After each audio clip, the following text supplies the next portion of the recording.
Hi, everybody. It's Veronica here, and Veronica Cole in my soul chat. And today I'm going to talk a little bit about how does your perception define your reality? And before we go into that, I just want to remind you that generally I will have a soul chat that'll be posted right here in Facebook sometime on Wednesday, every Wednesday. And I'm going to do a series on empaths. And I did the other one, I think it was, might have been the week before last, and I'm going to do another one for next week. So I just want to let you know what's happening with all that. And also, I have a Facebook group, a private group called Sacred Alchemy After Loss.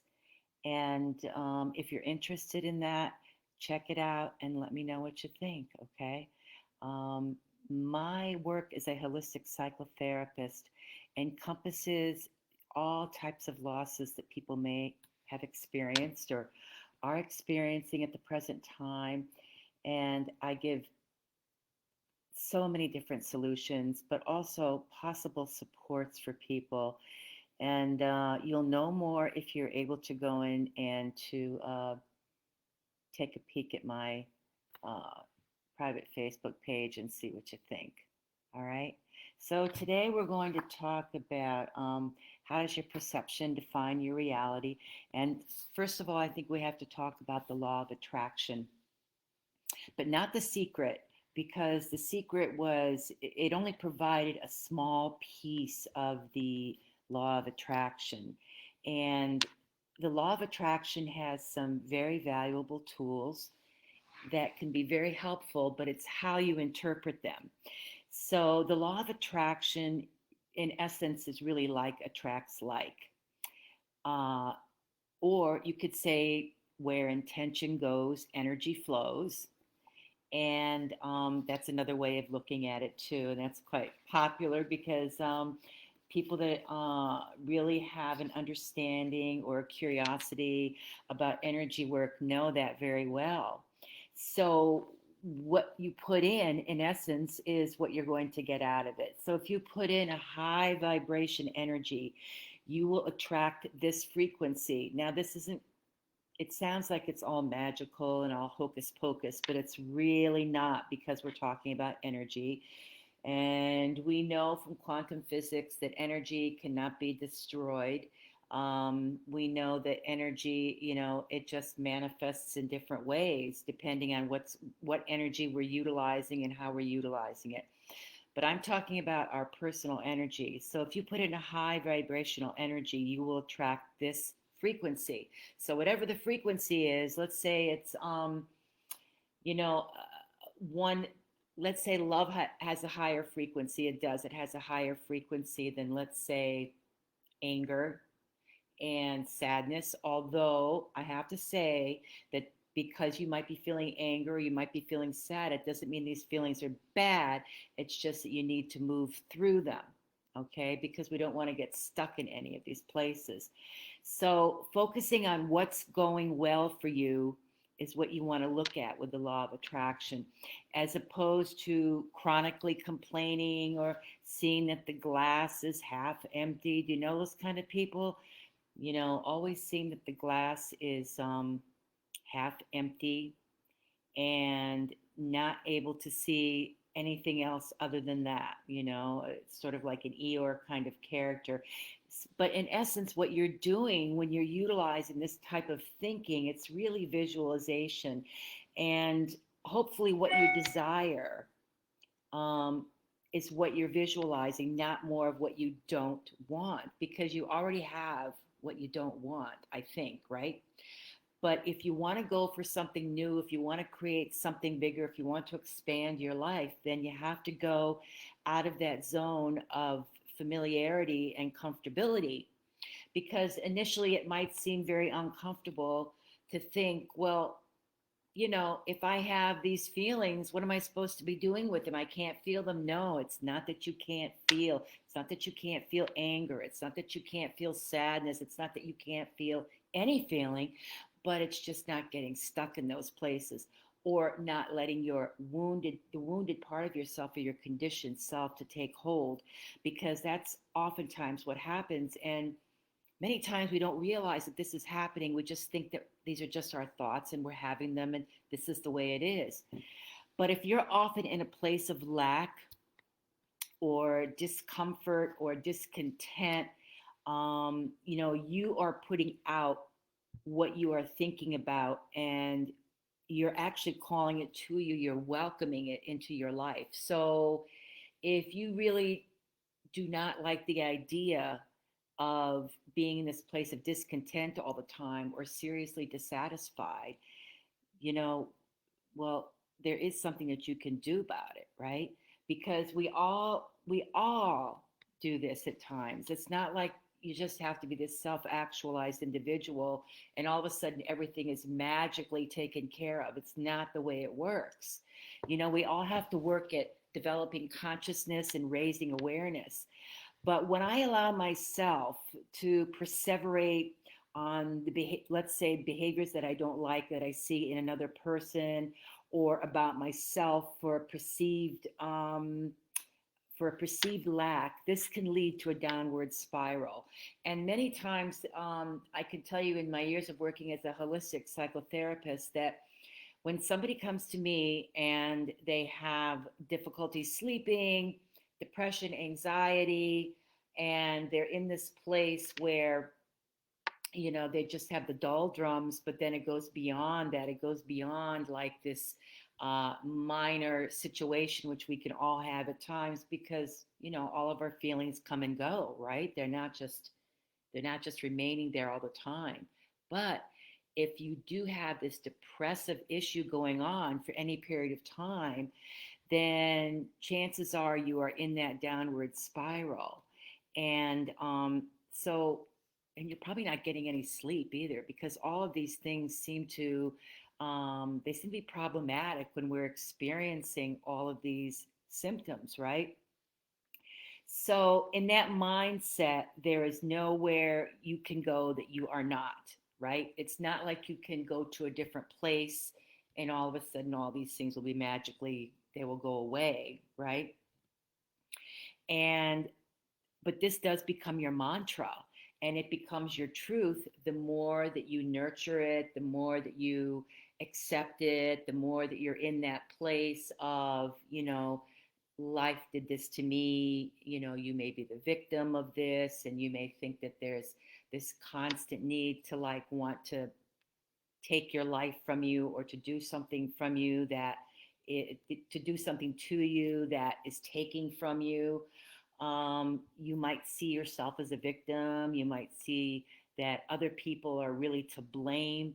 But if we want to get out of the blame game, we have to take responsibility for our life ourselves. We cannot blame other people for our unhappiness, right? It's easy to do because there are sometimes situations where we know that what is happening to us is the direct result of somebody's, ignorant or aggressive or just unkind behavior, and it hurts or it makes you angry or all of these different things. But you still have to take responsibility for how you're going to behave and how you're going to act.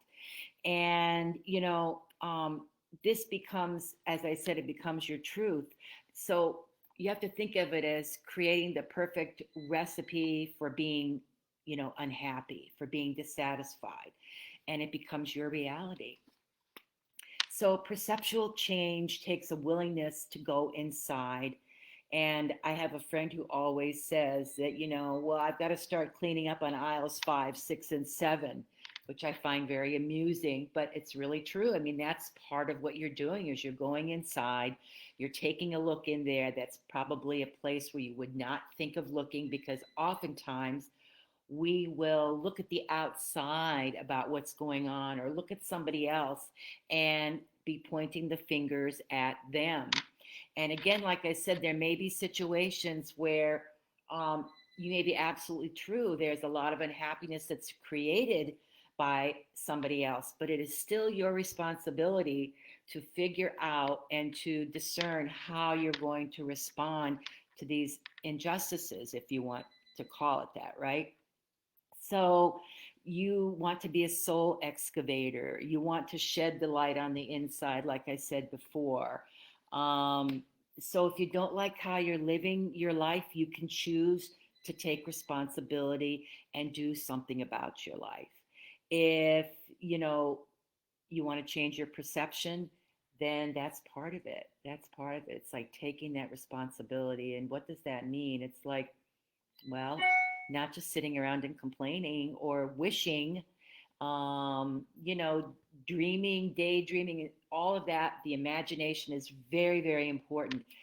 But if we're just going to be imagining these horrible situations or creating these stories of fear in us, um, then we really have to take a look at that, because how much is that adding to the growth of fear in us in general?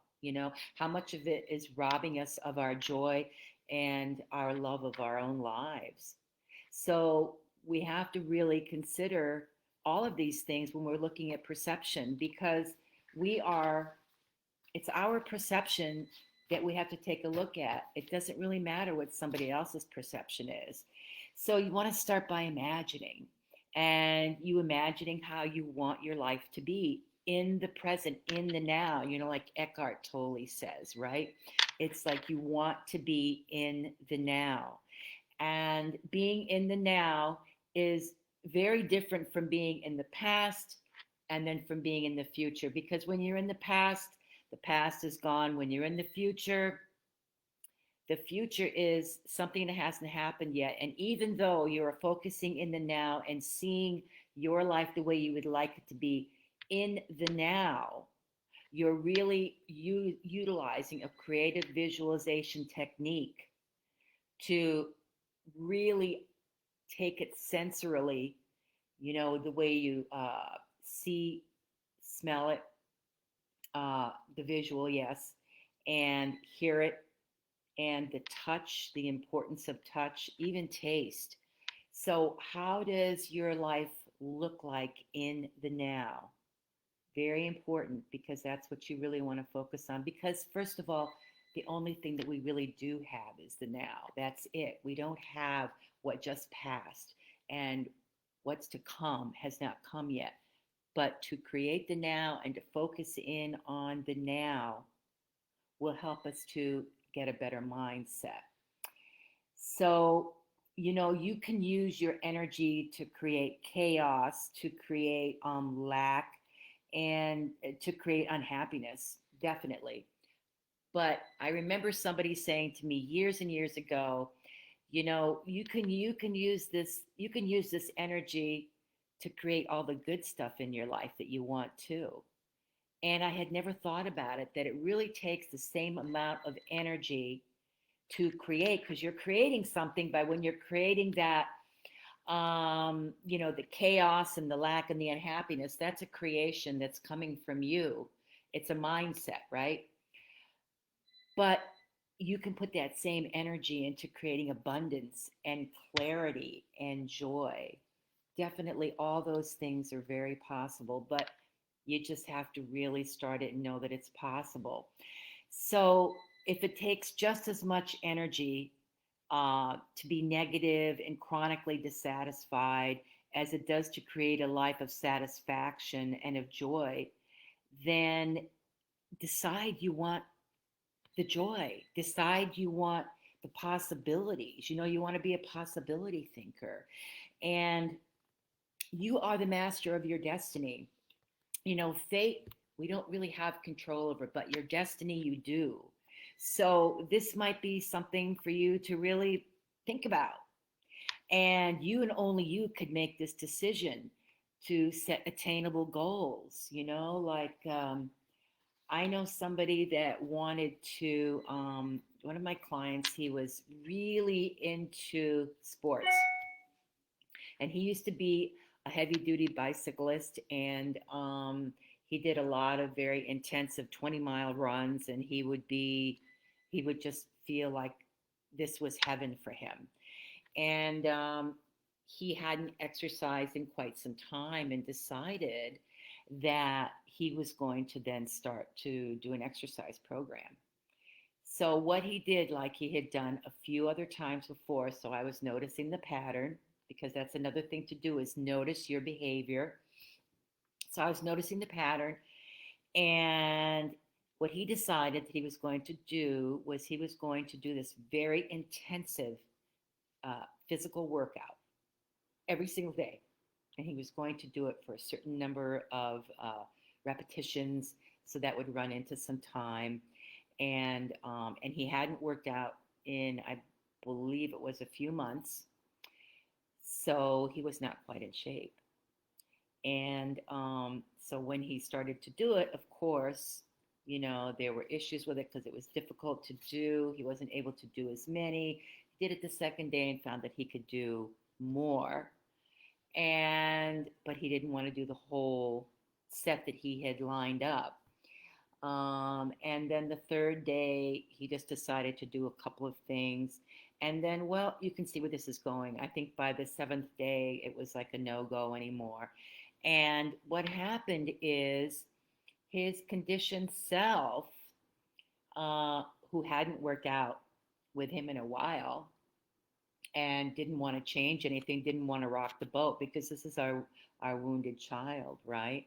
And our wounded child just wanted to stay safe in that cocoon, and didn't want this person to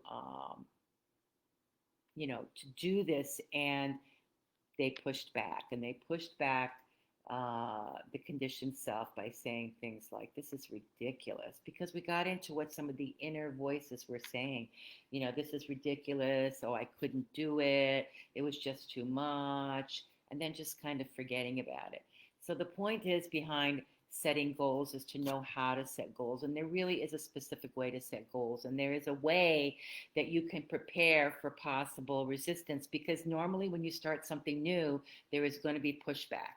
There's definitely going to be pushback. So I advise people, but again, everybody is different, is that you just want to take it a little bit slower in the beginning so that you can create some momentum, and you're creating new neural pathways, right, in the brain, and you're making room for this in your life. And that takes time. Nobody likes change, and that includes the body, that includes the mind. Even if it feels good, there's still resistance because you have your conditioned self that's operating there, and would just, for whatever reason, doesn't feel that it's a safe thing to do, or doesn't feel it's the right thing to do. But as the wise, loving adult, you know differently. Okay.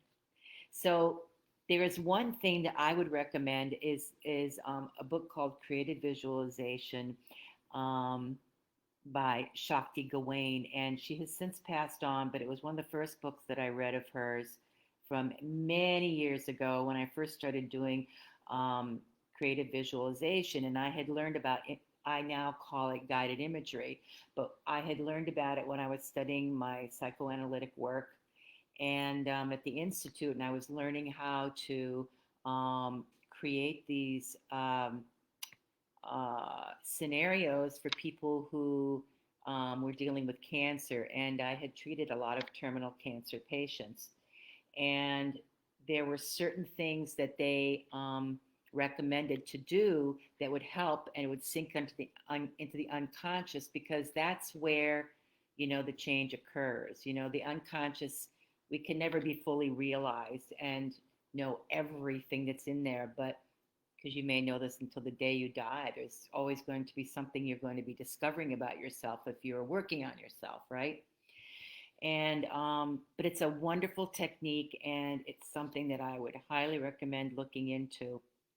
So paying attention to your thoughts is equally as important, but just noticing them, just noticing, oh, what kind of a voice is bucking up against me now when I get ready to do this? I mean, is it something that's trying to shame you, trying to blame you, trying to stop you? In what way? Because some people call that monkey mind, but it's really all of that conditioned self that is just trying to push back and say, listen, I don't know where you're going with this, but I'm not familiar with it, so I don't want to do it. So you have to really work with that. You have to pay attention to those thoughts. Notice the pattern. Notice any patterns that are going on with you. What are the patterns that may be happening in your relationships? Is there a particular pattern when you go to, let's say, for instance, that you're wanting to, oh, I don't know, you want to create a certain something like some creative project, and you begin to do it and it's just too hard, and so you give up initially and then you go back to it and it's worse than what it was the first time, and all of these stumbling blocks keep happening. And what's happening though inside, what's going on inside, that's where you have to go and figure out, are you thinking about, is there a voice saying that this isn't working out, forget about it? Because this could be your conditioned self. You want to acknowledge the beauty of who you are and the gifts that you bring into this world.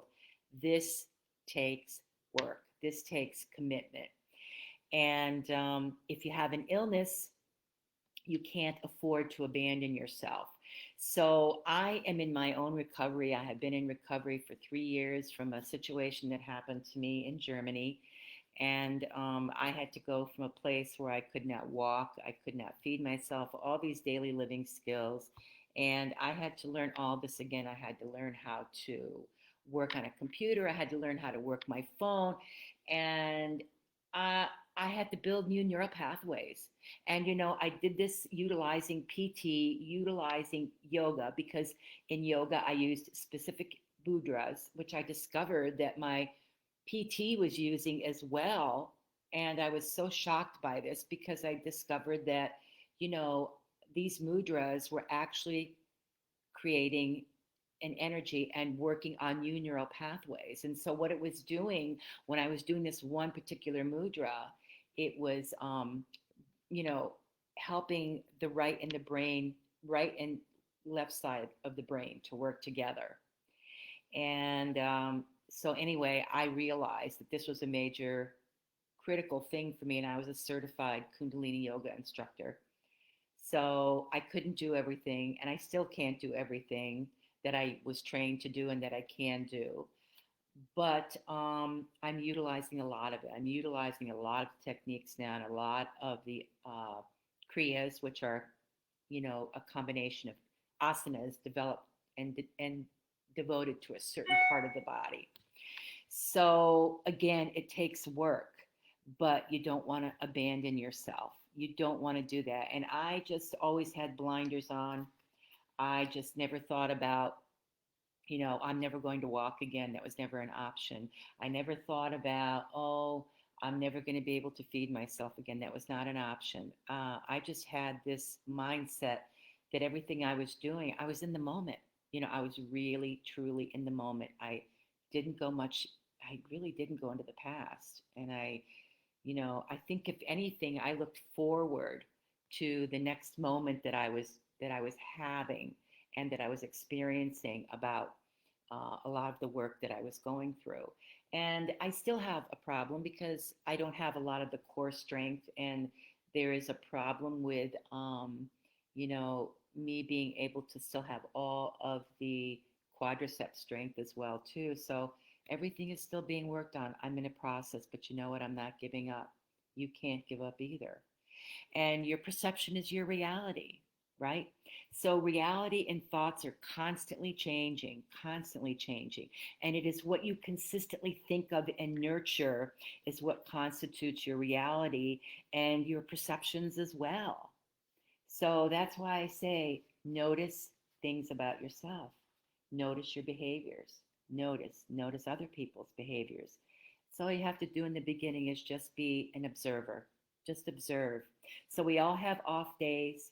If you have a heavy burden, my suggestion is to seek support. I have always had support. I'm not able to do PT now because of the issues with COVID, but I did PT for a long time and I plan to go back to it again. And I have always had therapeutic support. Now I'm a modern psychoanalytic psychotherapist. So I believe in the deep work and I believe in taking care of myself this way and having you know, promoting self-care in others, but as well as in myself. And I would just recommend that you just start really working on doing something like this that will bring you back to yourself, back to who you are, back to realizing it. Because sometimes it's just a physical activity that can bring you back into a spirit and into an energy of understanding, oh, this is who I am. This is what I'm supposed to be doing. You have clarity, things begin to happen. So, you know, like I said, if you have a heavy burden, just get yourself support because it can make all the difference between being successful and being able to, make something through and see it through to the end, or at least until you know that you've got some good tread operating here, that you've created new neural pathways. And all of these things can happen because in the end, it's all worth it. It's all worth it, and you're worth it. And make yourself worth it, right? Okay. So I'm going to have this posted for my soul chat, and I hope everybody has a wonderful Thanksgiving, and if you celebrate, and have a wonderful rest of your week.